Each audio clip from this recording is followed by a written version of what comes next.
આરાસુરી અંબાજી માતા દેवस्थान ટ્રસ્ટના ચેરમેન કમ કલેક્ટર વરુણકુમાર બનરવાલ દ્વારા શ્રી રામ મંદિર પ્રાણ પ્રતિષ્ઠા મહોત્સવને લઈને તેમજ મંદિર ટ્રસ્ટની અન્ય બાબતો સંદર્ભે પ્રેસ કોન્ફરન્સ યોજાઈ। શ્રી રામ મંદિર પ્રાણ પ્રતિષ્ઠા નિમિત્તે મંદિર ખાતે વિવિધ કાર્યક્રમો યોજાશે અને શ્રદ્ધાળુઓ માટે નવીન શરૂઆત કરવામાં આવશે તેવું વરુણકુમાર બનરવાલે જણાવ્યું। અંબાજી મંદિરનો પ્રસાદ ભાવિક ભક્તો કુરિયર દ્વારા ઓનલાઈન ઓર્ડર આપી ઘરે મંગાવી શકશે।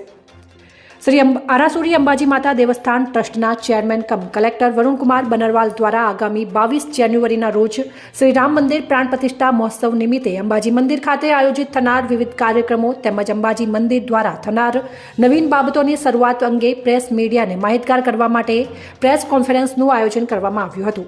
वरुणकुमार बनरवाल द्वारा उपस्थित मीडिया कर्मीओने जणाववामां आव्युं हतुं के तारीख 22 जान्युआरीना रोज अंबाजी खाते 5 दिवस माटे आयोजित थयेल वन सेतु चेतना यात्रानो समापन समारोह योजाशे, जेमां गृह राज्यमंत्री हर्षभाई संघवी, पर्यावरण मंत्री मुळुभाई बेरा, राज्यमंत्री मुकेश पटेल तेमज अन्य महानुभावो हाजर रहेशे।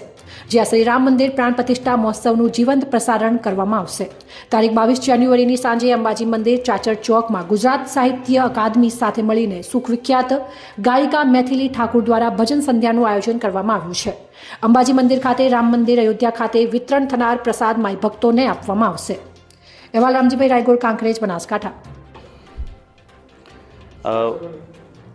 परम दिवसे 22મી તારીખના રોજ જ્યારે અયોધ્યામાં રામ મંદિરનું ઉદ્ઘાટન થવાનું છે ત્યારે અંબાજીમાં અને મા અંબાના મંદિરમાં પણ અમે ઘણા બધા ઇનિશિયેટિવ્સ શરૂ કરીએ છીએ।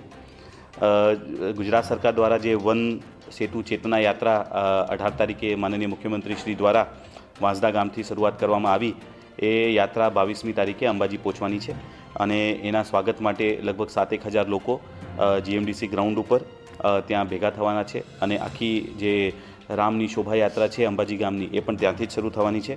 ત્યાં મંદિર તરફથી બધા પધારનાર લોકો માટે ભોજન વગેરેની પણ વ્યવસ્થા કરવામાં આવી છે। સાથે સાથે 22મી તારીખે સાંજે રામ ભજનની એક સંધ્યા ઓર્ગેનાઇઝ કરી છે ગુજરાત સાહિત્ય એકેડમી સાથે, જેની અંદર પ્રસિદ્ધ ગાયિકા मैथिली ठाकुर જે પટનાના વતની છે એમના દ્વારા એક સાંજનું એક સરસ પ્રોગ્રામ પણ મંદિરમાં ઓર્ગેનાઇઝ કરવામાં આવ્યું છે। એની સાથે સાથે અયોધ્યામાં એ દિવસે જે પ્રસાદનું વિતરણ થવાનું છે એ જ પ્રસાદ અંબાજી મંદિરની અંદર પણ અહીંયા વિતરણ થાય એના માટે થોડું પ્રસાદ આપણે ત્યાંથી મેળવેલું છે અને 22મી તારીખે સમય જોઈને અત્યારે અમે નક્કી કરીને એ પણ પ્રસાદ બધા ભક્તોમાં આપવામાં આવે એની વ્યવસ્થા પણ મંદિર કરી રહી છે। એ જ સાથે 22મી તારીખથી રામ મંદિરની ઉજવણી માટે 1 વર્ષ સુધી મંદિરમાં પધારતા તમામ લોકો માટે મફત ભોજનનું આયોજન પણ મંદિરનું ટ્રસ્ટ કરનાર છે।